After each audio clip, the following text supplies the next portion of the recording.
Era uma manhã fria de agosto de 2019. Uma jovem de 26 anos esperava o ônibus em uma parada, como fazia todos os dias, para ir de casa para o trabalho. Mas naquela manhã fria, algo diferente estava para acontecer. Um carro parou naquele ponto de ônibus e ofereceu uma carona para aquela jovem. Conversa fácil do motorista, a proposta de chegar mais rápido ao trabalho, fez com que ela entrasse naquele carro e nunca mais fosse vista com vida.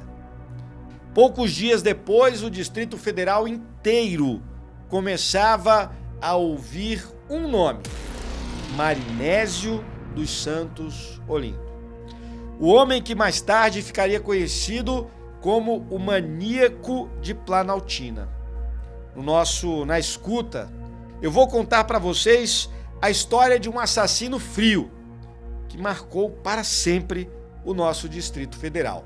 Chocou e destruiu famílias e revelou uma violência fria, calculista e sem limites.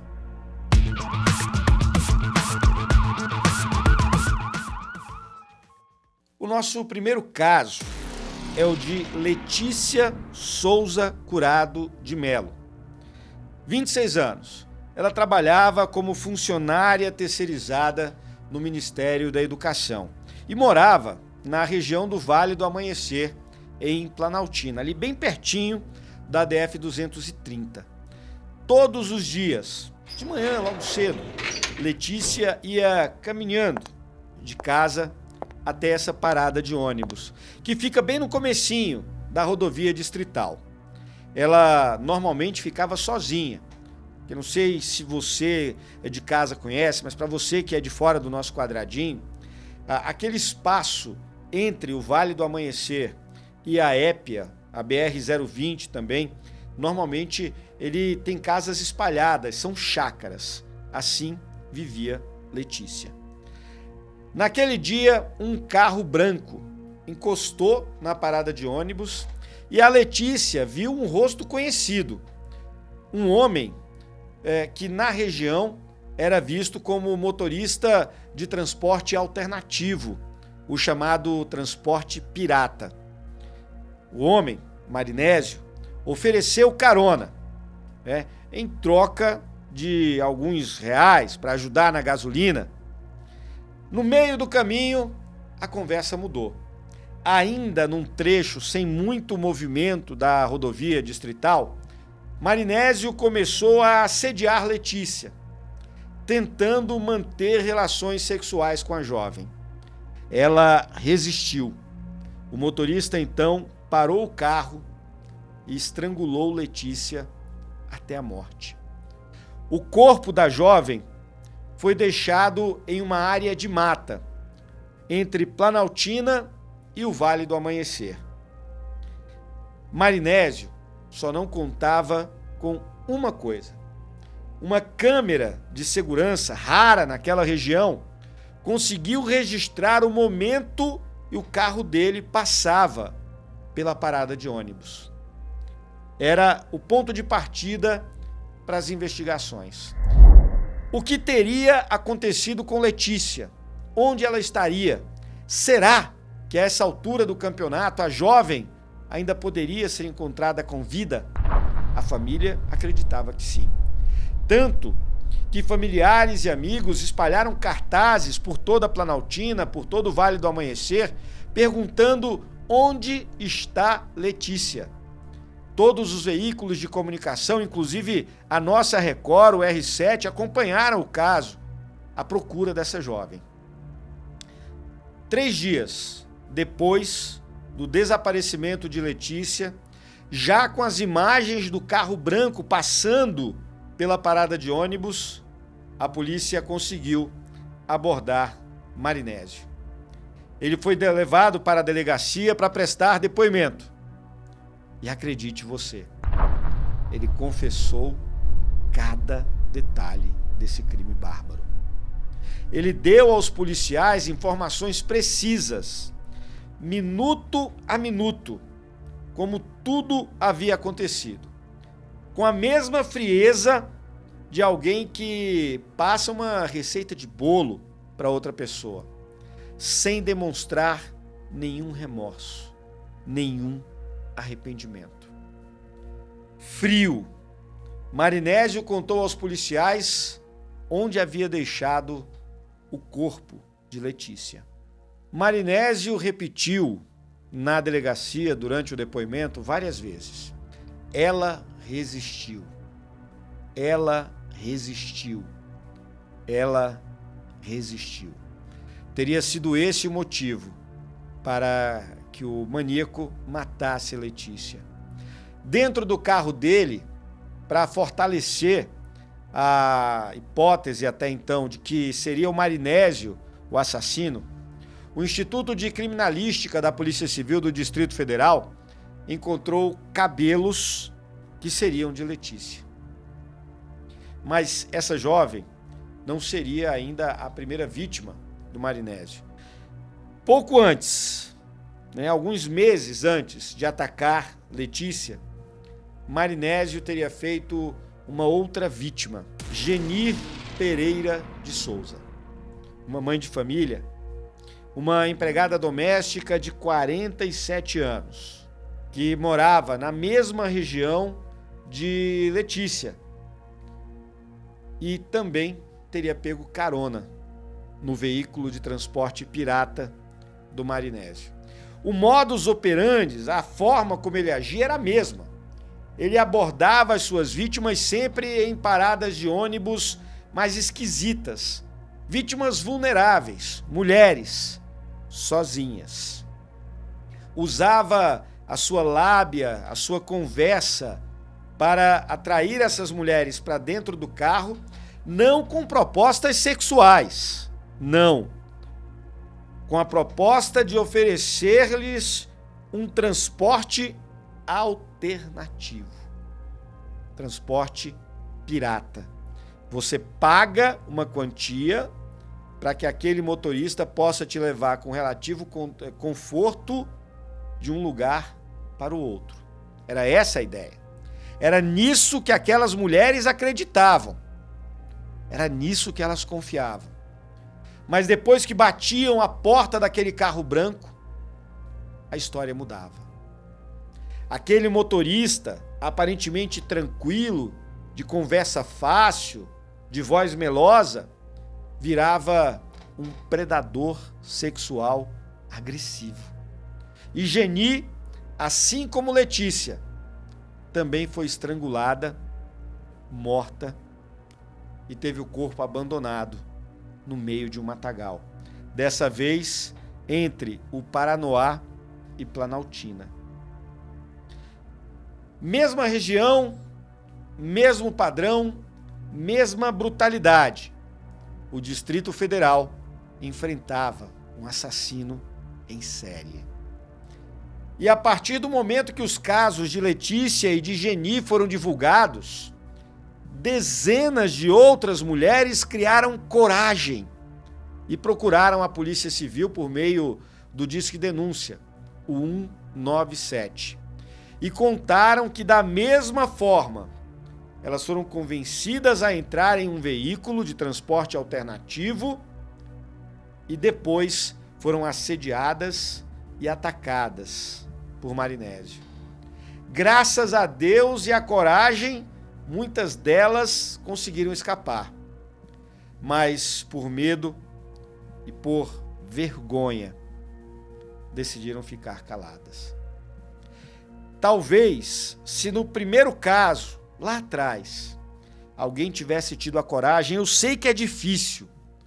Eu imagino e só posso imaginar o que passa pela cabeça de alguém que é atacada por um monstro como esse.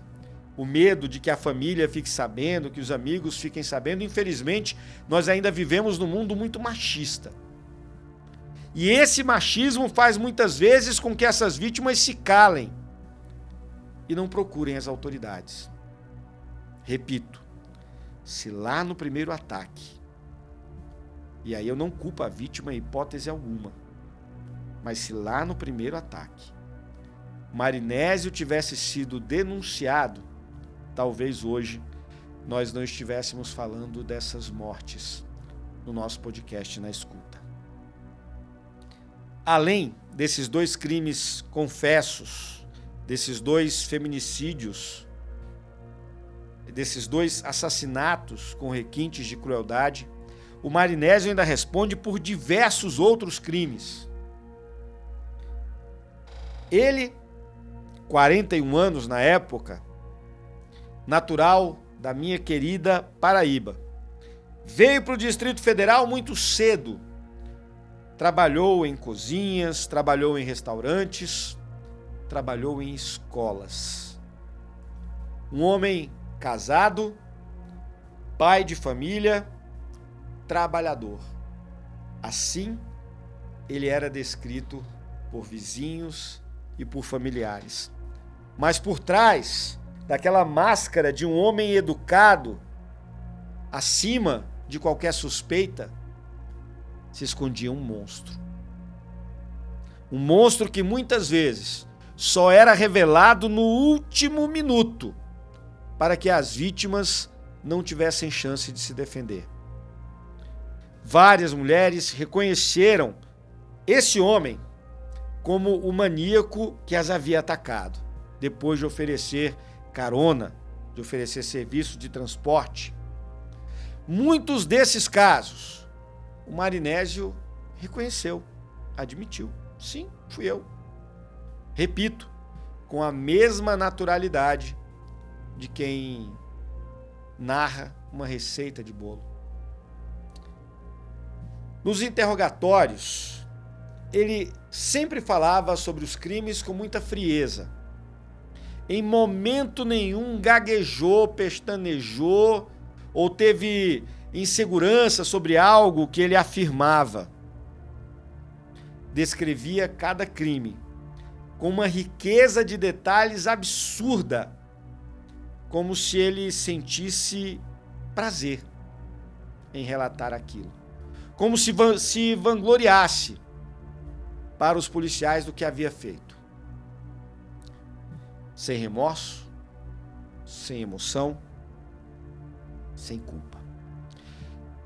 Eu vou ler para vocês um trechinho da classificação feita pelos peritos da Polícia Civil quando ouviram o Marinésio. Ele é classificado como predador sexual oportunista, que caçava vítimas vulneráveis, geralmente mulheres, em lugares ermos, principalmente durante o dia. Por que durante o dia? Porque à noite as vítimas elas já tinham um instinto natural de sobrevivência. Você já fica preocupada com a escuridão, com o que pode acontecer. Muitas vezes parentes vão até as paradas esperar que suas esposas, suas filhas, suas netas cheguem para que elas sejam acompanhadas por alguém até em casa. Mas durante o dia, 9, 10 horas da manhã, numa rodovia que apesar de pouco movimento, ainda tem carros passando com uma certa frequência, tem outros moradores que vez por outra costumavam passar por ali. Quem iria desconfiar de um homem bastante conhecido na região, como eu já disse, pai de família? E era disso que o Marinésio se aproveitava para fazer as vítimas. Em poucos meses vieram as primeiras condenações por feminicídio, estupro e ocultação de cadáver. Marinésio foi sentenciado em 2 dos crimes aos quais responde, totalizando uma pena de mais de 70 anos de prisão. Pouco mais de 35 anos pelo assassinato de Letícia, pouco mais de 35 anos pelo assassinato de Geni. E aí eu pergunto para as senhoras e para os senhores que acompanham o nosso podcast, qual seria a pena ideal para um criminoso dessa natureza. Um homem que eu arrisco dizer, em hipótese alguma, teria condições de retornar ao convívio da sociedade. Um predador sexual. Um homem que já fez várias vítimas aqui no nosso querido Quadradinho e na região do entorno. Eu pergunto para você, que é pai, para você que é mãe, e quem sabe para você, que já foi vítima de algo como isso, de um crime dessa natureza, dessa magnitude. Qual seria a pena ideal para um Marinésio desses da vida? O caso Marinésio deixou marcas profundas, feridas que até hoje não cicatrizaram, em diversas famílias do Distrito Federal. Ele ainda responde por vários outros crimes: importunação sexual, tentativa de sequestro de menores, um dos casos que ainda está em investigação. Quantas outras mulheres, nesse momento, escutando o nosso podcast, estão pensando: será que eu denuncio? Será que eu conto a minha história? E eu te peço, denuncie. Não fique calada. Você não está sozinha. Existe toda uma rede de apoio, e eu posso te falar com certeza que boa parte dessa rede surgiu graças a esses casos. Letícia e Geni, mesmo depois de mortas, estão salvando várias outras mulheres. Porque depois delas, o comportamento da nossa sociedade mudou. E eu acredito que até hoje continua mudando. Principalmente as mulheres passaram a compartilhar sua localização com companheiros, com familiares. Muitas delas agora combinam horários para ir para a parada de ônibus. Raramente você encontra uma que tenha coragem ainda de pegar um transporte pirata que não seja de um amigo, algum conhecido da família, e mesmo assim com medo. Vários grupos de apoio surgiram nas redes sociais. Alguns viraram inclusive políticas de Estado, do GDF e do governo federal. Mas tudo isso começa com a coragem de uma guerreira, de uma sobrevivente, de uma heroína, que conseguiu pegar o telefone e ligar para o 197, o disque denúncia da Polícia Civil. Quantos outros crimes nós vamos permitir que aconteçam até que a nossa legislação comece a punir esse tipo de criminoso como eles merecem ser punidos? Longe do Juliano querer sentenciar uma ou outra pessoa, determinar qual seria a pena.